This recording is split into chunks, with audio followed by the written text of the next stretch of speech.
Salam alaikum. Je réalise cet audio afin de commenter une partie de l'intervention de Mohamed Bejarafil dans l'émission Parler Islam sur France Maghreb en date du 11 décembre 2015 et publiée sur son compte YouTube le 20 décembre 2015. Parler Islam, animé par l'imam Mohamed Bejarafil. Parler Islam pour mieux le vivre dans notre société. Et c'est génial parce que nous sommes pile poil à l'heure aujourd'hui pour l'émission Parler Islam, évidemment. Merci de nous rejoindre et de passer la soirée avec nous comme de coutume, comme tous les vendredis. Il est avec nous pour cette émission. C'est l'imam Mohamed Bejarafil pour l'émission Parler Islam. Salam alaikum, imam Mohamed Bejarafil. Déjà, les voix très skyrock des présentateurs ne sont pas faites pour emmener ce calme d'esprit et de cœur propice à la religion et qui permettent de méditer ce qui va être dit. Et c'est génial. On est plus dans le divertissement que dans le sérieux qui vise à guider les âmes. Wa alaykum assalam wa rahmatullahi ta'ala wa barakatuh, Cheikh Moujahid. Alors, soyez le bienvenu, cher imam Mohamed Bejarafil. Et pour débuter évidemment cette émission, comme de coutume, on va débuter par l'introduction du jour. Ce qui prépare les esprits à accepter avec plus d'insouciance cet appel au vote qu'il nous fait en introduction.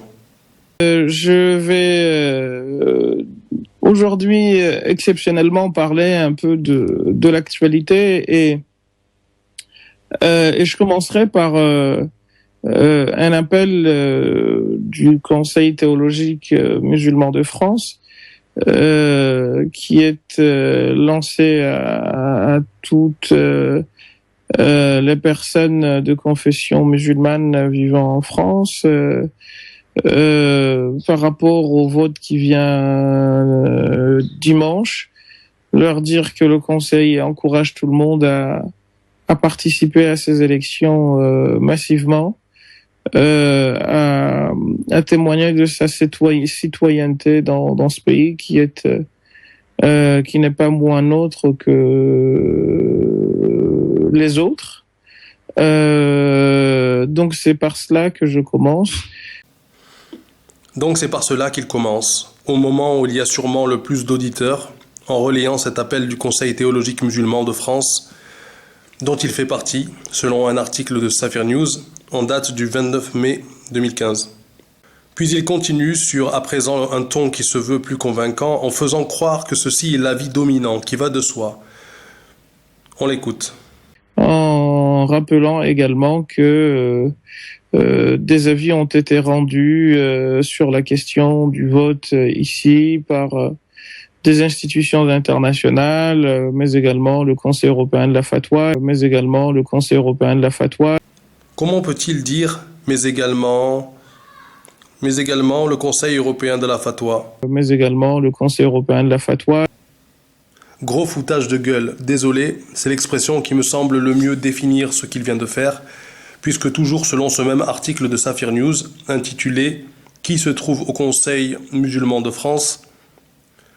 Au moins 3 membres de ce conseil sont également membres du Conseil européen de la fatwa.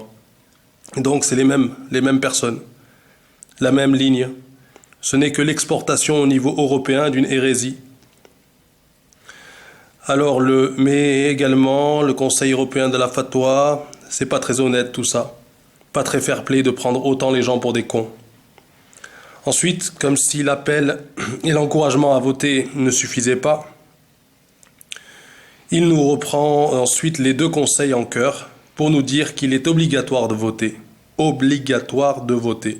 Et c'est l'avis également que va rendre le Conseil théologique musulman de France en disant que c'est obligatoire de voter. C'est l'avis du Conseil européen de la fatwa et je vous le transmets ici. Alors ce qu'on peut dire pour commencer, c'est qu'il ne peut y avoir en islam d'obligations nouvelles comme ça, qui surgissent à la radio, en dehors des obligations que tout le monde connaît, et qui sont clairement définies et stipulées par le Coran et la Sunna. C'est obligatoire de voter. Alors on peut se dire, ces gens ne sont pas fous, ils se basent bien sur quelque chose de solide, des sources claires, évidentes, convaincantes pour parler d'obligation de voter. Écoutons ces arguments alors. Parce qu'il est, encore une fois, question de construire, de lutter pour justement que le vivre ensemble se continue, se perpètre. Oui, je sais, il a une sacrée voix de tafiole, mais bon. Laissons développer. Se perpètre, ou se perpétue, pardon, parce que c'est le but, encore une fois, de la vie. Dieu nous dit dans le Coran qu'il ne nous a pas été révélé le Coran pour que nous souffrions, et que de fait, le but de la vie n'est en aucun cas de vivre les uns à côté des autres en chiens de faïence, mais plutôt pour que nous nous connaissions.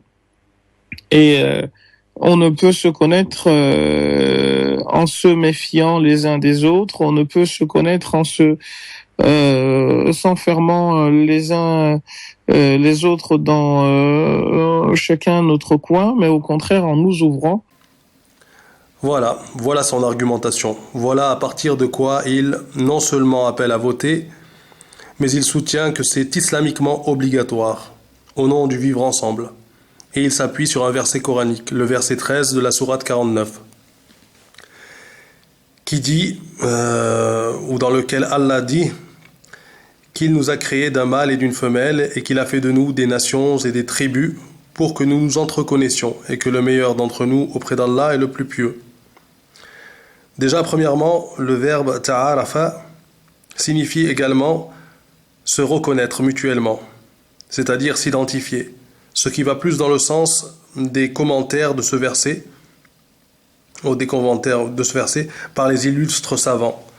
Ce verset, si l'on réunit les commentaires d'Ibn Kathir et qu'on les médite sérieusement, va plus dans le sens de réprouver le communautarisme tribal et l'orgueil qui peut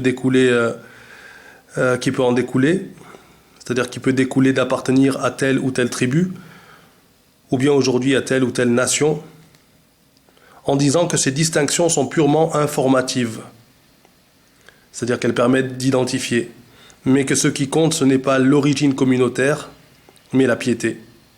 Les commentaires vont donc davantage dans ce sens que dans le sens d'un appel au vivre ensemble dans un état laïque, où le meilleur serait non pas le plus pieux, comme le dit Allah dans le verset, mais le moins pire des candidats aux élections. Comment peut-on manipuler à ce point la parole d'Allah et se dire musulman? Comment? Et même en suivant cette pseudo-fatwa,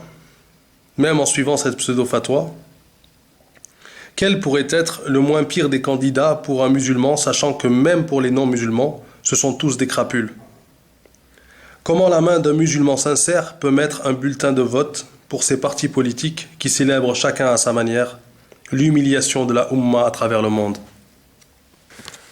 Ajoutons que Bajrafil est un fervent opposant à l'idée d'un califat en argumentant que le terme n'existe pas dans le Coran. Or c'est faux, non seulement il existe dans le Coran, mais également dans les hadiths, les traditions prophétiques, et il a été appliqué par le prophète alayhi salatu wassalam, et ses successeurs à la tête de l'État. Mais si on retourne l'argument, où sont les termes vivre ensemble, laïcité, république, intégration, démocratie, etc. Où sont ces mots dans le Coran? Ils n'y sont pas. Et pourtant, ça n'empêche pas Bajrafil et les conseils desquels il fait partie d'émettre des fatwas qui disent que le vote est obligatoire et de se battre avec des arguments débiles contre ce qui se trouve dans le Coran, la Sunna et l'histoire de l'islam et des musulmans. Le califat. Wassalamu alaikum.